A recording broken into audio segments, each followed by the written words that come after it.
Chapter 13. Beowulf was bad. Valkenhayn and Spasso had both been opposed to the raid. Nobody raided Beowulf. Beowulf was too tough. Beowulf had nuclear energy and nuclear weapons and contragravity and normal spacecraft. They even had colonies on a couple of other planets of their system. They had everything but hyperdrive. Beowulf was a civilized planet, and you didn't raid civilized planets, not and get away with it. And beside, hadn't they got enough loot on Amaterasu? No, we did not, Trask told them. If we're going to make anything out of Tanith, we're going to need power, and I don't mean windmills and water wheels. As you've remarked, Beowulf has nuclear energy. That's where we get our plutonium and our power units. So they went to Beowulf. They came out of hyperspace 8 light hours from the F7 star, of which Beowulf was the 4th planet, and 20 light minutes apart. Guat Kirby made a micro-jump that brought the ships within practical communicating distance, and they began making plans at an intership screen conference. There are, or were, 3 chief sources of fissionable ores, Harkonnen said. The last ship to raid here and get away was Stefan Ginter's Princess of Lyonesse 60 years ago. He hit one on the Antarctic continent. According to his account, everything there was fairly new. He didn't mess things up too badly enough to be still operating. We'll go in from the South Pole, and we'll have to go in fast. They shifted personnel and equipment. They would go in bunched, the pinnaces ahead. They and the space grid would go down to the ground, while the better-armed Nemesis would hover above to fight off local contragravity, shoot down missiles, and generally provide overhead cover. Trask transferred to the Space Scourge, taking with him Moreland and 200 of the Nemesis ground fighters.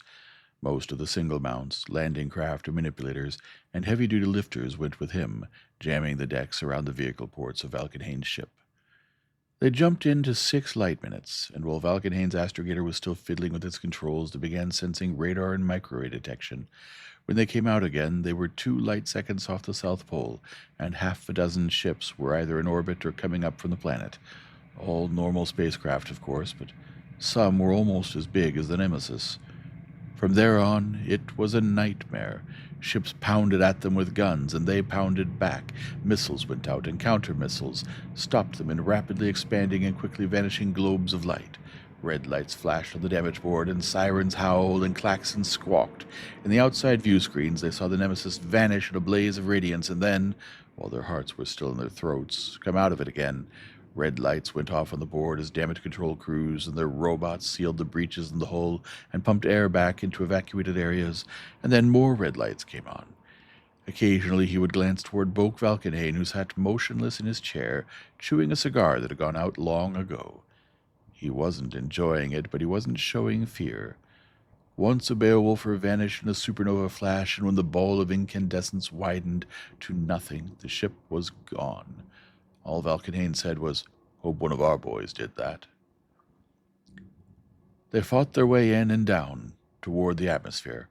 Another Beowulf ship blew up, a craft about the size of Spasso's Lamia. A moment later, another Valkenhayn was pounding the desk in front of him with his fists and yelling, "That was one of ours. Find out who launched it. Get his name." Missiles were coming up from the planet now. Valkenhayn's detection officer was trying to locate the source. While he was trying, a big melon-shaped thing fell away from the Nemesis, and in the jiggling, radiation-distorted intership screen, Harkonnen's image was laughing. "Hellburner just went off. Target about 50 south, 25 east of the Sunrise Line. That's where those missiles are coming from." Counter-missiles sped toward the big metal melon. Defense missiles, robot-launched, met them. The Hellburner's track was marked first by expanding red and orange globes in airless space, and then by fire puffs after it entered the atmosphere. It vanished in the darkness beyond the sunset, and then made sunlight of its own. It was sunlight, a Bet solar phoenix reaction, and it would sustain itself for hours. He hoped it hadn't landed within 1,000 miles of their objective. The ground operation was a nightmare of a different sort. He went down in a command car with Patrick Morland and a couple of others. There were missiles and gun batteries. There were darting patterns of flights of combat vehicles, blazing gunfire, and single vehicles that shot past or blew up in front of them. Robots on contragravity, military robots with missiles to launch, and working robots with only their own mass to hurl flung themselves mindlessly at them. Screens that went crazy from radiation, speakers that jabbered contradictory orders. Finally, the battle, which had raged in the air over 2,000 square miles of mines and refineries and reaction plants, became two distinct and concentrated battles, one at the packing plant and storage vaults, and one at the power unit cartridge factory. 3 pinnaces came down to form a triangle over each. The space scourge hung midway between, poured out a swarm of vehicles and big claw-armed manipulators, armored lighters, and landing craft shuttled back and forth. The command car looped and dodged from one target to the other. At one, keg-like canisters of plutonium collapsium-plated and weighing tons apiece were coming out of the vaults, and at the other, lifters were bringing out loads of nuclear electric power unit cartridges, some as big as a 10-liter jar, to power a spaceship engine, and some small as a round pistol ammunition for things like flashlights. Every hour or so he looked at his watch, and it would be 3 to 4 minutes later. At last, when he was completely convinced that he had really been killed and was damned and would spend all eternity in this fire river of chaos, the Nemesis began firing red flares, and the speakers in all the vehicles were signaling recall. He got aboard the space scourge somehow, after assuring himself that nobody was alive was left behind. There were 20-odd who weren't, and the sick bay was full of wounded who had gone up with cargo, and more were being helped off the vehicles as they were berthed. The car in which he had been riding had been hit several times, and one of the gunners was bleeding under his helmet and didn't seem aware of it. When he got to the command room, he found Boak Vulcanhain, his face drawn and weary, getting coffee from a robot and lacing it with brandy. "That's it," he said, blowing on the steaming cup. It was the battered silver one that had been in front of him when he had first appeared in the Nemesis screen. He nodded toward the damaged screen. Everything had been patched up, or the outer decks around the breached portions of the hull sealed. "Ship secure." He set down the silver mug and lit a cigar. To quote Garvin Spasso, "Nobody can call that chicken stealing." No, not even if you count Tyson and Graff birds as chickens. That Graham gum-pear brandy you're putting in that coffee? I'll have the same. Just leave out the coffee. End of chapter 13. Chapter 14. The Lamia's detection picked them up as soon as they were out of the last micro-jump. Trask's gnawing fear that Dunnan might attack in their absence had been groundless. Incredibly, he realized, they had been gone only 30-odd galactic standard days, and in that time Alvin Carford had done an incredible amount of work. He had gotten the spaceport completely cleared of rubble and debris, and he had the woods cleared away from around it and the 2 tall buildings. The locals called the city Riven. A few inscriptions found here and there in it indicated that the original name had been Rivington. He had done considerable mapping, in some detail of the continent on which it was located, and in general of the rest of the planet, and he had established friendly relations with the people of Tradetown, and made friends with their king. Nobody, not even those who had collected it, quite believed their eyes when the loot was unloaded. The little herd of long-haired unicorns, the Capera locals had called them Craigs, probably a corruption of the name of some naturalist who had first studied them, had come through the voyage and even the Battle of Beowulf in good shape. Trask and a few of his former cattlemen from Traskin watched them anxiously, and the ship's doctor, acting veterinarian, made elaborate tests of vegetation they would be likely to eat. 3 of the cows proved to be with calf. These were isolated and watched over with especial solicitude. The locals were inclined to take a poor view of the Craigs, at first. Cattle ought to have 2 horns, one on either side, curved back. It wasn't right for cattle to have only 1 horn in the middle, slanting forward.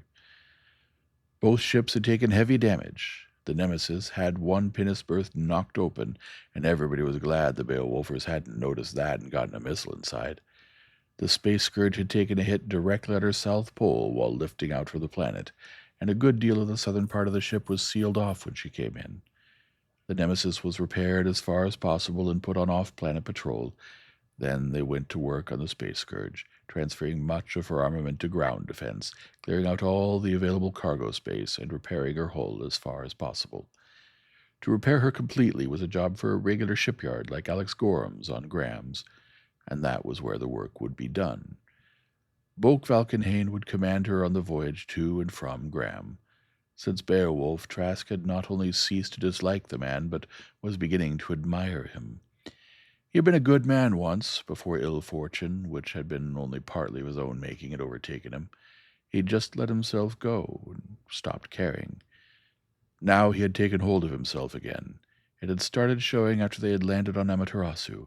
He had begun to dress more neatly and speak more grammatically, to look and act more like a spaceman and less like a barfly. His men had begun to jump to obey when he gave an order. He had opposed the raid on Beowulf, but that had been the dying struggle of the chicken thief he had been. He had been scared going in. Well, who hadn't been, except a few greenhorns brave with the vigor of ignorance? But he had gone in, and fought his ship well, and had held his station over the fissionables plant in a hell of bombs and missiles, and he had made sure everybody who had gone down and who was still alive was aboard before he lifted out. He was a space Viking again. Garvin Spasso wasn't, and never would be. He was outraged when he heard that Valkenhayn would take his ship, loaded with much of the loot of the 3 planets, to Graham. He came to Trask, fairly sputtering about it. "You know what'll happen," he demanded. "He'll space out with that cargo, and that'll be the last any of us will ever hear of him again. He'll probably take it to Joyeuse or Excalibur and buy himself a lordship with it." "Oh, I doubt that, Garvin. A number of our people are going along. Gaunt Kirby will be the astrogator. You'd trust him, wouldn't you? And Sir Patrick Morland, and Baron Rathmore, and Lord Valkyrie, and Rolf Hemmerding." He was silent for a moment, struck by an idea. "Would you be willing to make the trip in the Space Scourge, too?" Spasso nodded. Trask nodded as well. "Good. Then we'll be sure nothing crooked is pulled," he said, seriously. After Spasso was gone, he got in touch with Baron Rathmore. "See to it that he gets as much money that's due him as possible when you get to Graham, and ask Duke Angus, as a favor, to give him some meaningless position with a suitably impressive title, Lord Chamberlain of the Ducal Washroom or something. Then he can prime him with misinformation and give him an opportunity to sell it to Omfrey of Glaspeth. Then, of course, he could be contacted to sell Omfrey out to Angus a couple of times around, and somebody will stick a knife in him, and then we'll be rid of him for good." They loaded the Space Scourge with gold from Stoggerland, and paintings and statues from the art museums, and fabrics and furs and jewels and porcelains and plate from the markets of Eglindsby. They loaded sacks and kegs of specie from Capera. Most of the Capera loot wasn't worth hauling to Graham, but it was far enough in advance of their own technologies to be priceless to the Tanith locals. Some of these were learning simple machine operations, and a few were able to handle contragravity vehicles that had been fitted with adequate safety devices. The former slave guards had all become sergeants and lieutenants, and an infantry regiment had been formed, and the king of Tradetown borrowed some to train his own army. Some genius in the machine shop altered a matchlock musket to flintlock, and showed the local gunsmiths how to do it. The Craigs continued to thrive after the Space Scourge departed. Several calves were born, and seemed to be doing well. The biochemistry of Tanith and Capera were safely alike. Trask had hopes for them. Every Viking ship had its own carniculture vats, but men tired of carniculture meat, and fresh meat was always in demand. Some day he hoped Craig beef would be an item of sale to ships putting in on Tanith, and the long-haired hides might even find a market in the Sword Worlds. They had contragravity scows plying between Rivington and Tradetown regularly now, and air lorries were linking the villages. The boatmen of Tradetown rioted occasionally against this unfair competition, and in Rivington itself, bulldozers and power shovels and manipulators labored, and there was always a rising cloud of dust over the city. There was so much to do, and only a trifle under 25 galactic standard hours in a day to do it. There were whole days in which he never thought once of Andre Dunnan. 125 days to Graham, and 125 back. They had long ago passed. Of course, there would be the work of repairing the Space Scourge, the conferences with the investors in the original Tanith adventure, the business of gathering the needed equipment for the new base. Even so, he was beginning to worry a little. Worry about something as far out of his control as the Space Scourge was useless, he knew. He couldn't help it, though. Even Harkonnen, usually imperturbable, began to be fretful after 270 days had passed. They were relaxing in the living quarters they had fitted out at the top of the spaceport building before retiring. Both sprawled wearily in chairs that had come from one of the better hotels of Eglindsby, their drinks between them on a low table, the top of which was inlaid with something that looked like ivory but wasn't. On the floor beside it lay the plans for a reaction plant and mass energy converter they would build as soon as the space grid returned with equipment for producing collapsium plate shielding. Of course, we could go ahead with it now, Harkonnen said. We could tear enough armor off the Lamia to shield any kind of a reaction plant. That was the first time either of them had gotten close to the possibility that the ship mightn't return. Trask laid his cigar in the ashtray. It had come from President Pedro's Pedro's private office, and splashed a little more brandy into his glass. She'll be coming before long. We have enough of our people aboard to make sure nobody else tries to take the ship, and I really believe now that Valkenhayn can be trusted. I do too. I'm not worried about what might happen on the ship, but we don't know what's been happening on Graham. Glaspeth and Didriksburg could have teamed up and jumped Wardshaven before Duke Angus was ready to invade Glaspeth. Boak might be landing the ship in a trap at Wardshaven. Be a sorry-looking trap after it closed on him. That would be the first time in history that a sword world was raided by space Vikings. Harkonnen looked at his half-empty glass, then filled it to the top. It was the same drink he had started with. Just as a regiment that has been decimated and recruited up to strength a few times is still the same regiment. The buzz of the communication screen, one of the few things in the room that hadn't been looted somewhere, interrupted him. They both rose. Harkonnen, still carrying his drink, went to put it on. It was a man on duty in the control room overhead reporting that 2 emergencies had just been detected at 20 light minutes due north of the planet. Harkonnen gulped his drink and set down the empty glass. All right, you put out a general alert. Switch anything that comes in over to this screen. He got out his pipe and was packing tobacco into it mechanically. They'll be out of the last micro jump and about 2 light seconds away in a few minutes. Trask sat down again, saw that his cigarette had burned almost to the tip, and lit a fresh one from it, wishing he could be as calm about it as Harkonnen. 3 minutes later, the control tower picked up 2 emergencies at a light second and a half, 1,000 or so miles apart. Then the screen flickered, and Boak Valkenhayn was looking out of it from the desk in the newly refurbished command room of the Space Scourge. He was a newly refurbished Boak Valkenhayn, too. His heavily braided captain's jacket looked like the work of one of the better tailors on Graham, and on the breast was a large and ornate knight's star of unfamiliar design, bearing, among other things, the sword and atom symbol of the House of Ward. Prince Trask, Count Harkonnen, he greeted. Space Scourge, Tanith. 3,200 hours out of Wardshaven on Graham. Baron Valkenhayn commanding, accompanied by chartered freighter Rosinante, Durendal, Captain Morbs. Requesting permission and instructions to orbit in. Baron Valkenhayn, Harkonnen asked. That's right, Valkenhayn grinned. And I have... That's right, Valkenhayn grinned. And I have a vellum scroll the size of a blanket to prove it. I have a whole cargo of scrolls. One saying you're Otto, Count Harkonnen, and another says you're Admiral of the Royal Navy of Graham. He did it, Trask cried. He made himself King of Graham. That's right, and you're his trusty and well-loved Lucas, Prince Trask, and Viceroy of His Majesty's realm of Tanith. Harkonnen bristled at that. The Gehenna, you say. This is our realm of Tanith. Is His Majesty making it worthwhile to accept his sovereignty? Trask asked.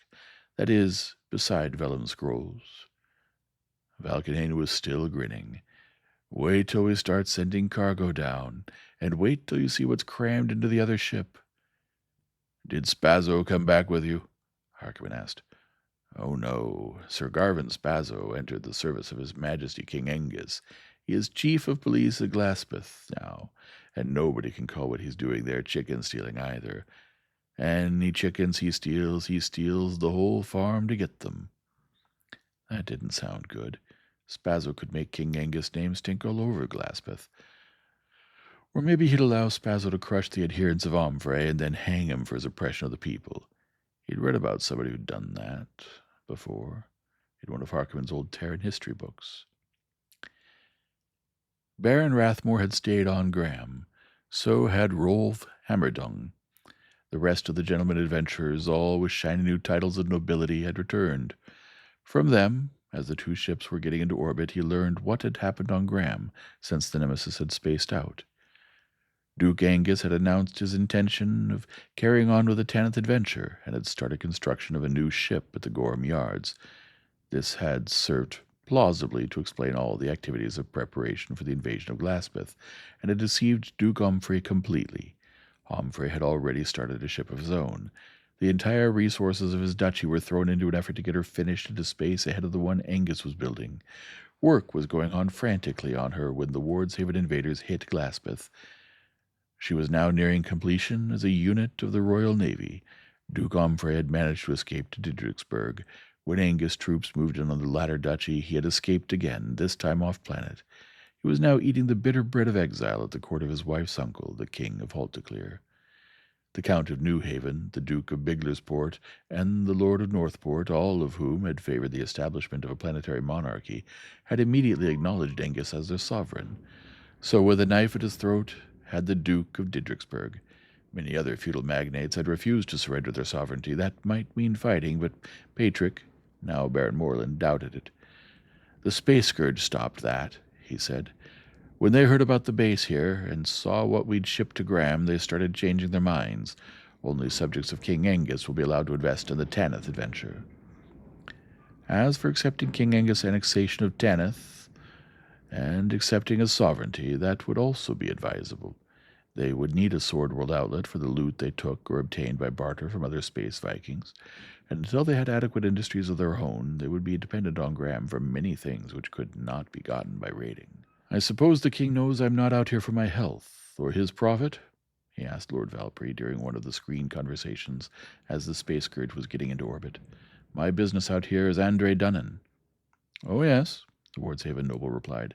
In fact, he told me, in so many words, that he would be most happy if you sent him his nephew's head in a block of lucite. What Dunnan did touched his honor, too. Sovereign princes never see any humor in things like that. I suppose he knows that sooner or later Dunnan will try to attack Tanith. If he doesn't, it isn't because I didn't tell him often enough. When you see the defense armament we're bringing, you'll think he does. It was impressive, but nothing to the engineering and industrial equipment. Mining robots for use on the iron moon of Tanith, and normal space transports for the 50,000-mile run between planet and satellite. A collapsed matter producer. Now they could collapsium plate their own shielding. A small, fully robotic steel mill that could be set up and operated on the satellite. Industrial robots and machinery to make machinery. And best of all, 200 engineers and highly skilled technicians. Quite a few industrial baronies on Graham would realize before long what they had lost in those men. He wondered what Lord Trask of Traskin would have thought about that. The Prince of Tanith was no longer interested in what happened to Graham. Maybe, if things prospered for the next century or so, his successors would be ruling Graham by Viceroy from Tanith. End of Chapter 14. Chapter 15. As soon as the Space Scourge was unloaded, she was put on off-planet watch. Harkonnen immediately spaced out of the Nemesis, while Trask remained behind. They began unloading the Rosinante, after setting her down at Rivington Spaceport. After that was done, her officers and crew took a holiday which lasted a month until the Nemesis returned. Harkonnen must have made quick raids on 6 planets. None of the cargo he brought back was spectacularly valuable, and he dismissed the whole thing as chicken stealing. But he had lost some men, and the ship showed a few fresh scars. A good deal of what was transshipped to the Rosinante was manufactured goods, which would compete with merchandise produced on Graham. That load'll be a come-down after what the Space Scourge sent back, but we didn't want to send the Rosinante back empty, he said. One thing, we had time to do a little reading between stops. The books from the Egdonsby Library? Yes. I learned a curious thing about Amaterasu. Do you know why that planet was so extensively colonized by the Federation when there don't seem to be any fissionable ores? The planet produced gadolinium.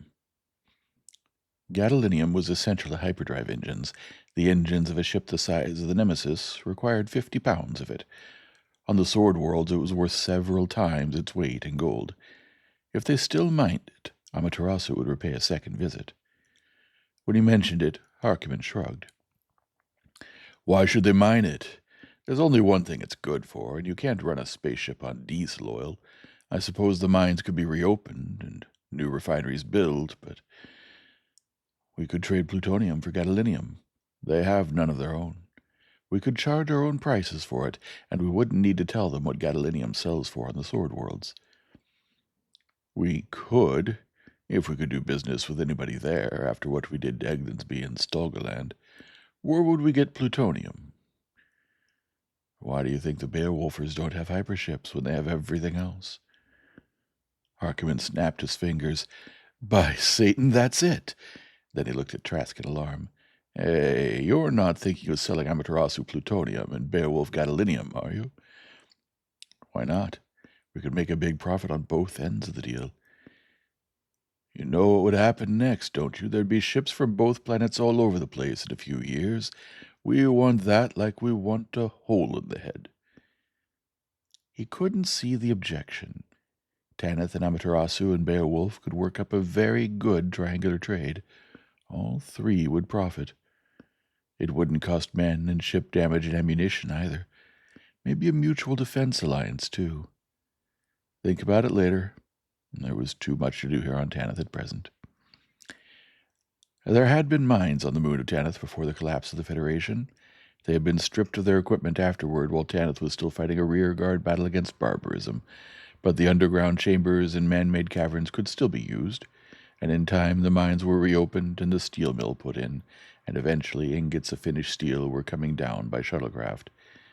In the meantime, the shipyard had been laid out and was taking shape. The Graham ship Queen Flavia, she had been the one found unfinished at Glaspeth, came in 3 months after the Rosinante started back. She must have been finished while Valkenhayn was still in hyperspace. She carried considerable cargo, some of it superfluous, but all of it useful.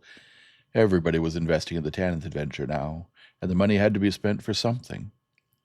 Better, she brought close to 1,000 men and women. The leakage of brains and ability from the Swords Worlds were turning into a flood. Among them was Basil Gorham. Trask remembered him as an insufferable young twerp, but he seemed to be a good shipyard man.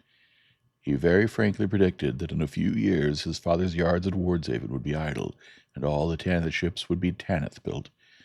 A junior partner of Lothar Fales also came out to establish a branch of the Bank of Wardshaven at Rivington. As soon as the Queen Flavia had discharged her cargo and passengers, she took on 500 ground fighters from the Lamia, Nemesis, and Space Scourge companies and spaced out on a raiding voyage. While she was gone, the second ship, the one Duke Angus had started at Wardshaven and King Angus had finished, the Black Star, came in. Trask was slightly incredulous at realizing that she had spaced out from Graham almost exactly 2 years after the Nemesis had departed. He still hadn't any idea where Andre Dunnan was, or what he was doing, or how to find him. The news of the Graham base on Tanith spread slowly, first by the scheduled liners and tramp freighters that linked the Sword Worlds, and then by trading ships and outbound space Vikings to the old Federation. 2 years and 6 months after the Nemesis had come out of hyperspace to find Bogue Valkenhayn and Garvin Spasso on Tanith, the first independent space Viking came in to sell a cargo and get repairs. They bought his loot. He had been raiding some planet rather above the level of Capera and below that of Amaterasu, and healed the wounds of his ship that had been taken getting it. He'd been dealing with the Everard family on Hoth, and professed himself much more satisfied with the bargains he'd gotten on Tanith, and swore to return. He had never even heard of Andre Dunnan or the Enterprise. It was a Gilgamesher that brought the first news. He had first heard of Gilgameshers. The word was used indiscriminately for a native of or a ship from Gilgamesh on Graham, from Harkonnen and Carford and Van Larch and the others. Since coming to Tanith, he had heard about them from every space Viking, never in complimentary and rarely in printable terms. Gilgamesh was rated, with reservations, as a civilized planet, though not on a level with Odin or Isis or Baldur or Marduk or Aton or any of the other worlds which had maintained the culture of the Terran Federation uninterruptedly. Perhaps Gilgamesh deserved more credit. Its people had undergone 2 centuries of darkness and pulled themselves out of it by their bootstraps. They had recovered all the old technologies up to and including the hyperdrive. They didn't raid. They traded. They had religious objections to violence, though they kept these within sensible limits, and were able and willing to fight with fanatical ferocity in defense of their home planet. About a century before, there had been a 5-ship Viking raid on Gilgamesh. 1 ship had returned and had been sold for scrap after reaching a friendly base. Their ships went everywhere to trade, and wherever they traded, a few of them usually settled. And where they settled, they made money, sending most of it home. Their society seemed to be a loose theosocialism, and their religion an absurd potpourri of most of the major monotheisms of the Federation period, plus doctrinal and ritualistic innovations of their own. Aside from their propensity for sharp trading, their bigoted refusal to regard anybody not of their creed as more than half human, and the maze of dietary and other taboos in which they hid from social contact with others, made them generally disliked. After their ship had gotten into orbit, 3 of them came down to do business. The captain and his exec wore long coats, almost knee-length, buttoned to the throat, and small white caps like forage caps. The third one of their priests, wore a robe with a cowl, and the symbol of their religion, a blue triangle in a white circle, on his breast. They all wore beards that hung down from their cheeks, with their chins and upper lips shaved. They all had the same righteous, disapproving faces. They all refused refreshments of any sort, and they sat uneasily as though fearing contamination from the heathens who had sat in their chairs before them. They had a mixed cargo of general merchandise picked up here and there on sub-civilized planets, in which nobody on Tanith was interested. They also had some good stuff, vegetable amber and flamebird plumes from Irminsul, ivory or something very like it from somewhere else, diamonds and Uller organic opals and Zarathustra sunstones. They also had some platinum. They wanted machinery, especially contragravity engines and robots. The trouble was, they wanted to haggle. Haggling, it seemed, was the Gilgamesh planetary sport. "Have you ever heard of a space Viking ship named the Enterprise?" he asked them at the 7th or 8th impasse in the bargaining. "She bears a crescent, light blue on black. Her captain's name is Andre Dunnan." "A ship so named, with such a device, raided Chermosh more than a year ago," the priest supercargo said. "Some of our people tarry on Chermosh to trade. This ship sacked the city in which they were. Some of them lost heavily in world's goods." "That's a pity." The Gilgamesh priest shrugged. "It is as Yah the Almighty wills," he said, then brightened slightly. "The Chermoshers are heathens and worshippers of false gods. The space Vikings looted their temple and destroyed it utterly. They carried away the graven images and abominations. Our people bore witness that there was much wailing and lamentation among the idolaters." So that was the first entry on the big board. It covered, optimistically, the whole of one wall in his office, and for some time that one chalked note about the raid on Chermosh, and the date, as nearly as it could be approximated, looked very lonely on it. The captain of the Black Star brought back material for a couple more. He had put in on several planets known to be temporarily occupied by space Vikings, to barter loot, give his men some time off ship, and make inquiries, and he had names for a couple of planets raided by the Blue Crescent ship. One was only 6 months old. The way news filtered about the old Federation, that was practically hot off the stove. The owner-captain of the Alberac had something to add when he brought in his ship 6 months later. He sipped his drink slowly, as though he had limited himself to one, and wanted to make it last as long as possible. "Almost 2 years ago, on Jaganeth," he said, "the Enterprise was on orbit there, getting some light repairs. I met the man a few times. Looks just like those pictures, but he's wearing a small pointed beard now. He'd sold a lot of loot, general merchandise, precious and semi-precious stones, a lot of carved and inlaid furniture that looked as though it had come from some Neo-Barb king's palace, and some temple stuff. Buddhist. There were a couple of big gold daibutsus. His crew were standing drinks for all comers. Some of them were pretty dark above the collar, as though they'd been on a hot star planet not too long before. And he had a lot of Imhotep furs to sell. Simply fabulous stuff." "What kind of repairs? Combat damage?" "That was my impression.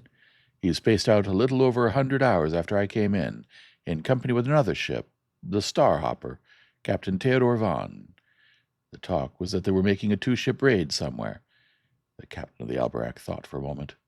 "One other thing.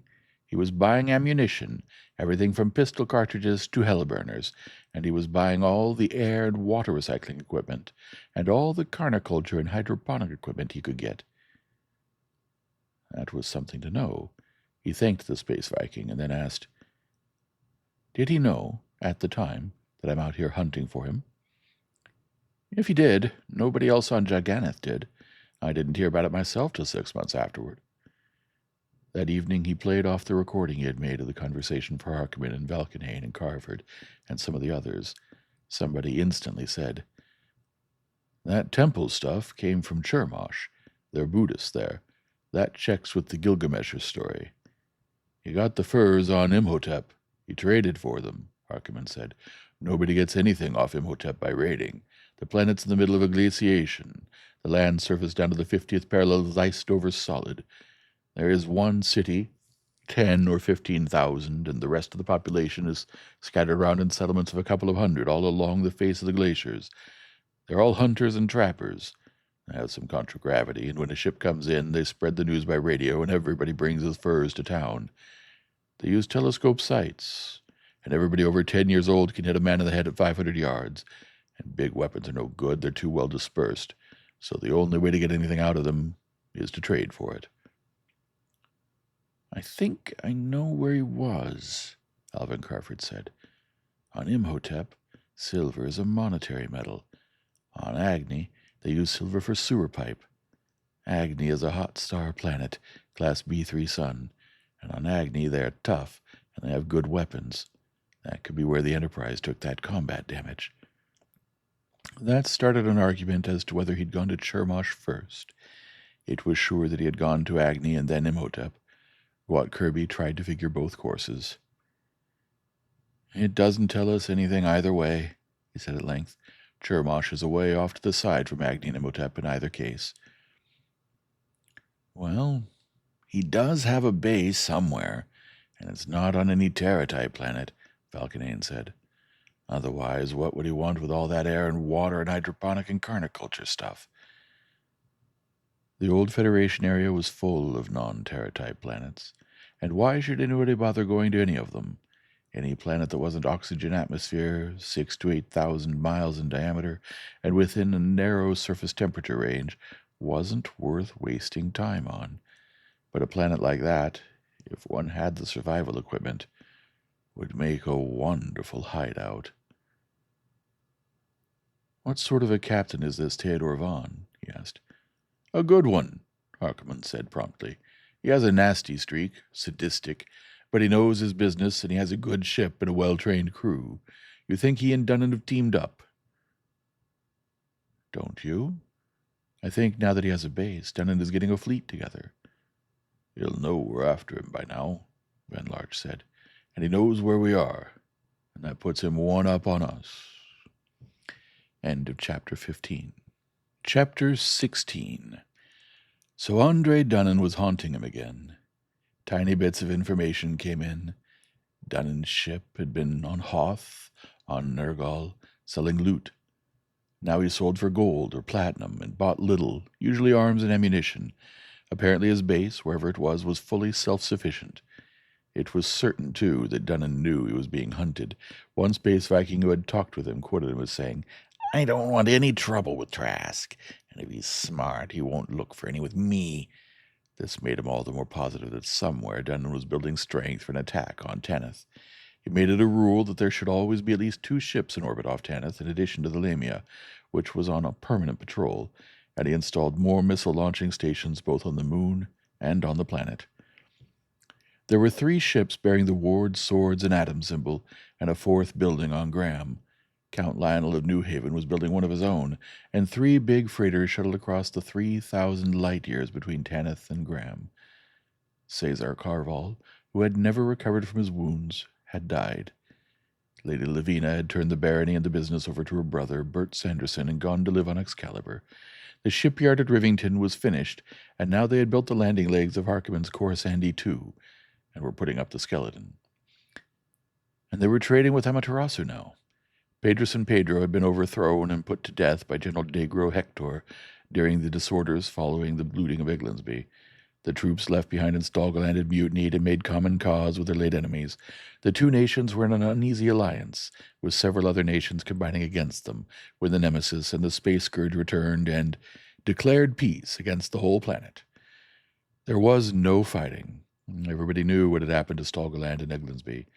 In the end, all the governments of Amaterasu joined him in a loose agreement to get the mines reopened and resume production of gadolinium, and to share in the fissionables being imported in exchange. It had been harder, and had taken a year longer, to do business with Beowulf. The Beowulfers had a single planetary government, and they were inclined to shoot first and negotiate afterward. A natural enough attitude in view of experiences of the past. However, they had enough old Federation period textbooks still in microprint to know what could be done with gadolinium. They decided to write off the past as fair fight and no bad blood, and start over again. It would be some years before either planet had hyperships of their own. In the meantime, both were good customers and rapidly becoming good friends. A number of young Amaterasuans and Beowulfers had come to Tanith to study various technologies. The Tanith locals were studying too. In the first year, Trask had gathered the more intelligent boys of 10 to 12 from each community and begun teaching them. In the past year, he had sent the most intelligent of them off to Graham to school. In another 5 years, they'd be coming home to teach. In the meantime, he was bringing teachers to Tanith from Graham. There was a school at Tradetown and others in some of the larger villages, and at Rivington there was something that could almost be called a college.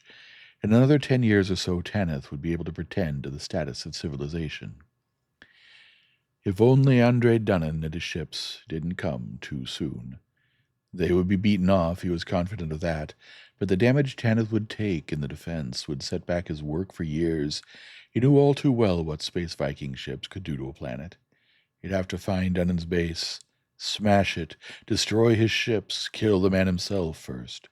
Not to avenge that murder 6 years ago on Graham. That was long ago and far away, and Elaine has vanished, and so was the Lucas Trask who had loved her and lost her. What mattered now was planting and nurturing civilization on Tanith. But where would he find Dunnan in 200 billion cubic light years? Dunnan had no such problem. He knew where his enemy was. And Dunnan was gathering strength. The yo-yo, Captain Van Humfort. She had been reported twice, once in company with the Starhopper and once with the Enterprise. She wore a blazon of a feminine hand dangling a planet by a string from one finger. A good ship and an able, ruthless captain. The Bolide. She and the Enterprise had made a raid on Ithun. The Gilgameshers had settled there, and one of their ships had brought that story in. And he recruited 2 ships at once on Melkarth, and there was a good deal of mirth about that among the Tanith space Vikings. Melkarth was strictly a poultry planet. Its people had sunk to the village peasant level. They had no wealth worth taking or carrying away. It was, however, a place where a ship could be set down, and there were women. The locals had not lost the art of distillation and made potent liquors. A crew could have fun there, much less expensively than on a regular Viking base planet, and for the last 8 years a Captain Niall Burrick of the Fortuna had been occupying it, taking his ship out for occasional quick raids and spending most of the time living from day to day, almost on the local level. Once in a while a Gilgamesher would come in to see if he had anything to trade. It was a Gilgamesher who brought the story to Tanith, and it was almost 2 years old when he told it. We heard it from the people of the planet, the ones who live where Burke had his base. First, there was a trading ship came in. You may have heard of her. She is the one called the Honest Horse. Trask laughed at that. Her captain, Horace Sastroff, called himself Honest Horse, a misnomer which he had also bestowed on his ship. He was a trader of sorts. Even the Gilgameshers despised him, and not even a Gilgamesher would have taken a wretched craft like the Honest Horse to space. He had been to Melkarth before, the Gilgamesher said. He and Burke are friends. He pronounced that like a final and damning judgment of both of them. The story the locals told of our brethren of the fair dealer was that the Honest Horse was landed beside Burke's ship for 10 days, when 2 other ships came in. They said one had the blue crescent badge, and the other bore a green monster, leaping from one star to another. The Enterprise and the Starhopper. He wondered why they'd gone to a planet like Melkarth. Maybe they knew in advance whom they'd find there. The locals thought there would be fighting, but there was not. There was a great feast of all 4 crews. Then everything of value was loaded aboard the Fortuna, and all 4 ships lifted and spaced out together. They said Burke left nothing of any worth whatever behind. They were much disappointed at that. Have any of them been back since? All 3 Gilgameshers, captain, exec, and priest, shook their heads. Captain Gurash of the fair dealer said it had been over a year before his ship put in there. He could still see where the landing legs of the ships had pressed into the ground, but the locals said they had not been back. That made 2 more ships about which inquiries must be made. He wondered for a moment why in Gehenna Dunnan would want ships like that. They must make the Space Scourge and the Lamia, as he had first seen them, look like units of the Royal Navy of Excalibur. Then he became frightened with an irrational retrospective fright at what might have happened. It could have, too, at any time in the last year and a half. Either or both of those ships could have come in on Tanith completely unsuspected. It was only by the sheerest accident that he had found out, even now, about them. Everybody else thought it was a huge joke. They thought it would be a bigger joke if Dunnan sent those ships to Tanith now, when they were warned and ready for them. There were other things to worry about. One was the altering attitude of His Majesty Angus I. When the Space Scourge returned, the newly titled Baron Valkenhayn brought with him, along with the princely title and the commission as Viceroy of Tanith, a most cordial personal audiovisual greeting, warm and friendly. Angus had made it seated at his desk, bareheaded and smoking a cigarette. The one which had come on the next ship out was just as cordial, but the king was not smoking and wore a small, gold-circled cap of maintenance.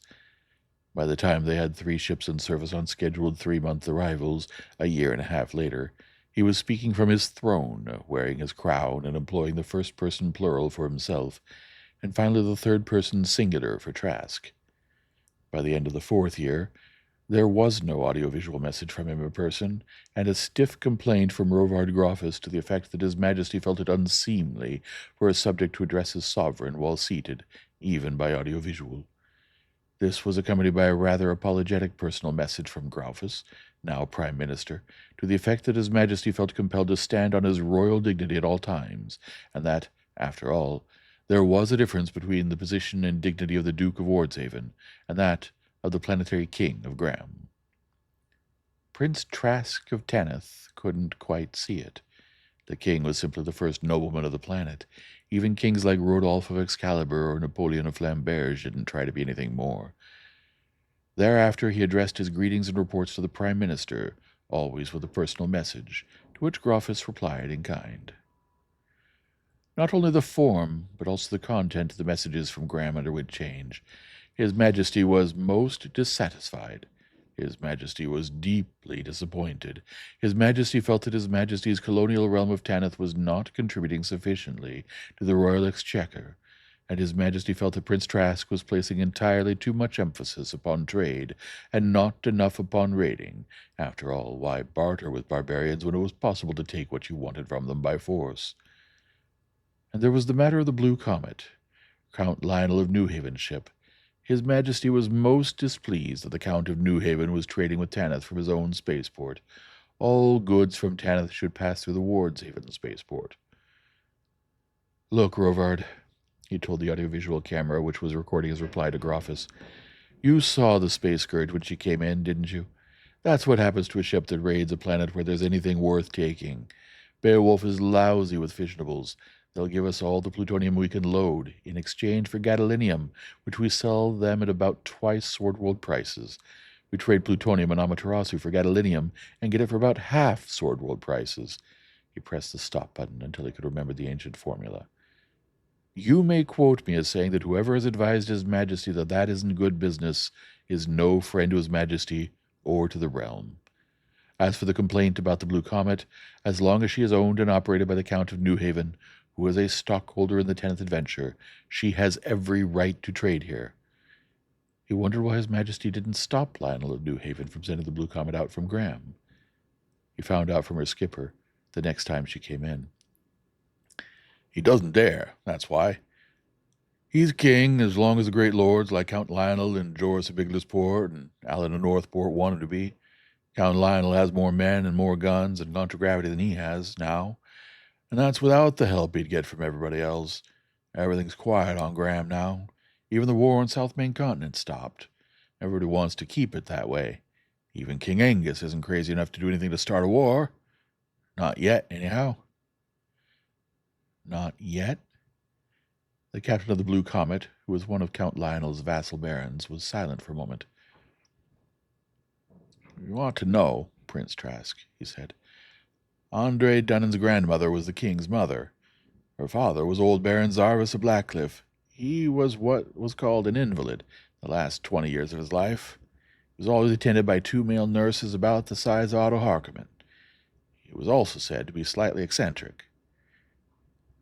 The unfortunate grandfather of Duke Angus had always been a subject nice people avoided.